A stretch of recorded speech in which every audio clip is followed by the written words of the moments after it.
Kaviyashaf prarti gamishyami upahasyatam pramshu labbe pale lobad udbahuriva vamanaha. Kalidasa in this second or third verse of Raghuvamsha, he says, I am Kaviyashaf prarti. I am seeking the fame of a poet. Kavi Yashaf Prarti. I am seeking the fame of a poet. And at the end, what will I receive? So humbly Kalidasa says, Kavi Yashaf Prarti Gamishyami Upahasyatam. At the end, people are going to laugh at me because I am trying to seek the fame of a poet. It is like Pramshu Pale Lobhat Utbahuriva Vamanaha. It is like a dwarf who is stretching his hand, Udbahuriva, stretching his hand to a fruit which exists right on the huge long tree. Alright, he is not going to reach it. So therefore he says, I am a Vamanaha, I am a dwarf trying to reach the fruit of a poet. But still, having said this, he still says, it is possible. Why it is possible? He says, because he is writing the commentaries on Raghuvamsha. He says it is possible because the previous Surubihis, the previous poets, have already made a hole in the diamond of Raghu. The families of a Raghu is equal to a diamond, and the previous poets have already made a randra, a hole into it, and my job is like a sutra, like a thread to get inside it, he said. So my talk is very, very simple. Look at this great Kalidasa, so humble when he says this. Man must be humble at the same time confident. This is the great message of the Gita. Lord talks of Vidya Vinaya Sampanne Brahmane. He says Vidya Vinaya Sampanne, a Brahmana should have Vidya, should have also Vinaya, but also he should have self-confidence. Atma Vishwasaha he should have. Like Kalidasa is humble and confident. And therefore, right, I'm really humbled by all your love and support. I'm still confident that I can still wash your brains. Not brainwash you, but wash your brain there. I'm reminded of a beautiful story one of my students told me. And the story goes like this. It seems a Westerner visited India, this great land, Bharat, true great in the true sense of the term, because Bharat, India, is more than a geography, it is a vision. Bharat, India, more than a place, it is an experience.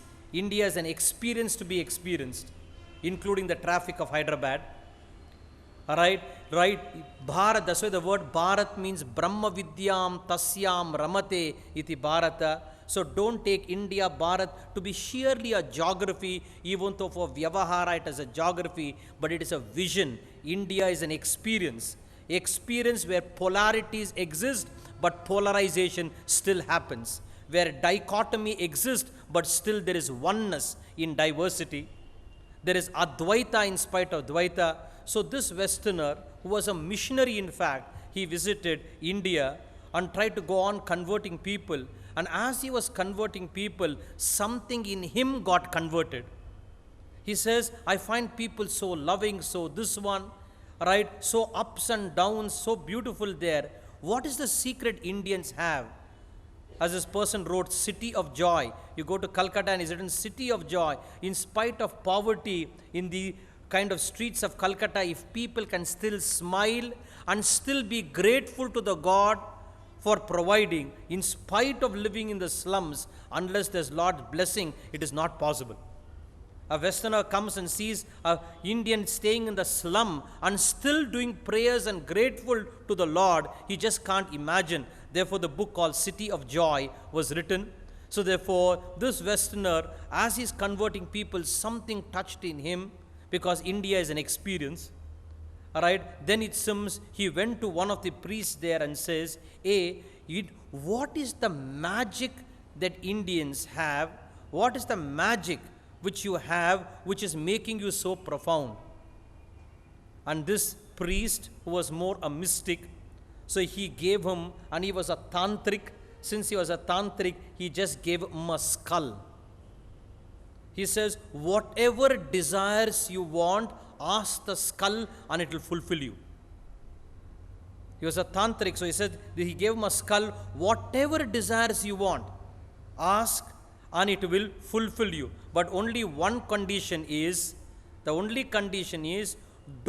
dismantle the skull to see what is the yantra which is making it happen.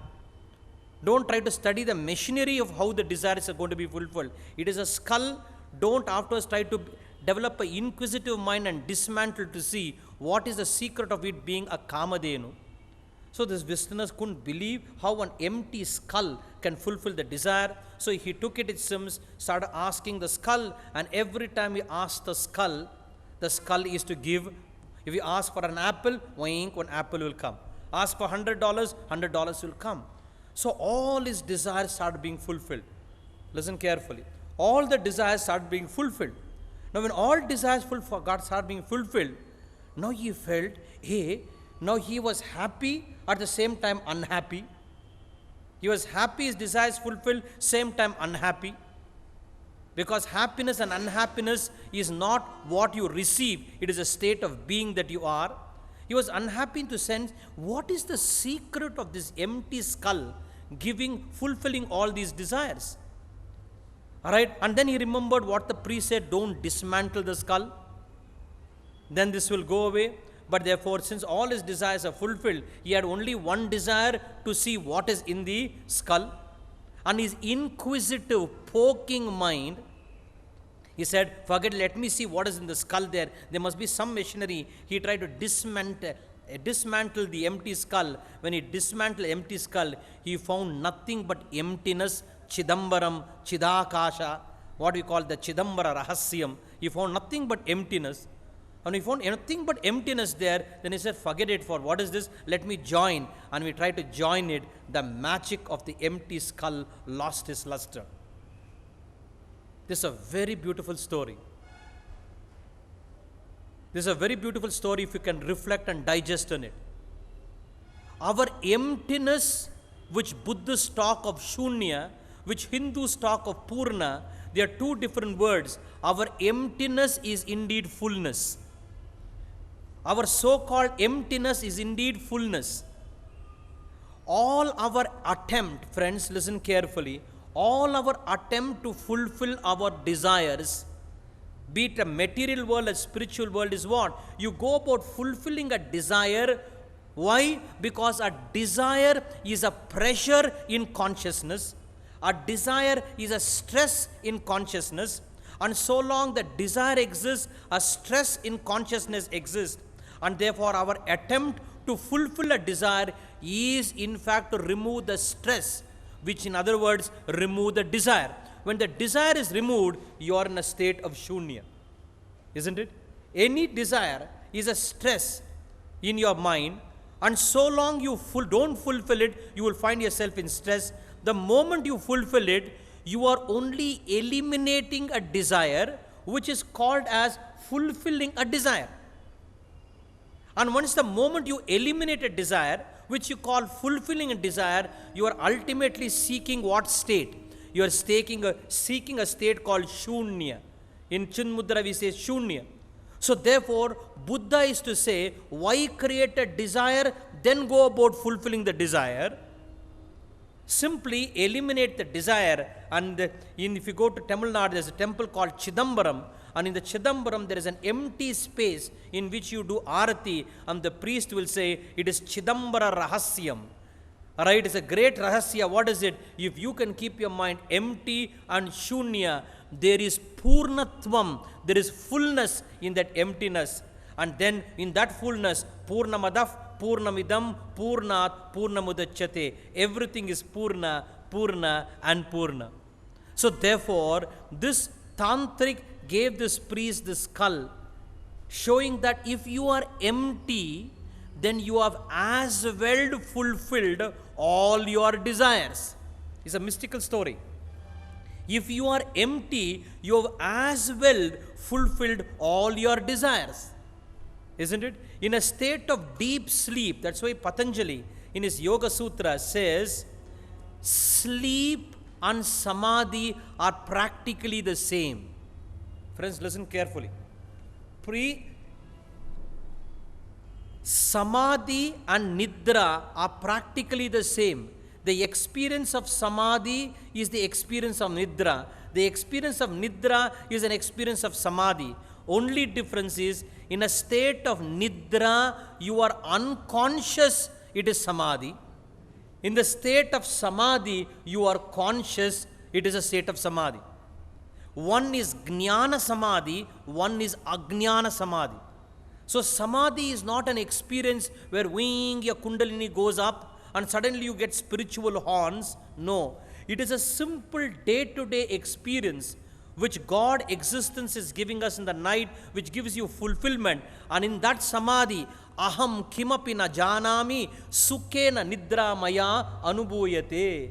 Adi Shankaracharya says, aham kimapi na janami. I don't know anything, but sukham nidra maya anubhuyate. Where is anandena nidra maya anubhuyate. So therefore, in a state of deep sleep, friends, digest this properly. In a state of deep sleep, you experience fullness. So therefore, our rishis, right, in a temple called Chidambaram, says, if you can be just shunya, there's a Chidambara Rahasya. Your emptiness is a state of fullness. Because all your materialistic desires, you have a desire for a house. When you have a desire for a house, so long you have a desire for a house, you are in stress, and stress. The moment you build a house, then the desire is eliminated. When the desire is eliminated, you are happy not because of the house, you are happy because you have eliminated desire. Please understand this very clearly. So therefore, when this tantric gave him an empty skull, means when you are empty, you are happy. When your desire is fulfilled, you are happy.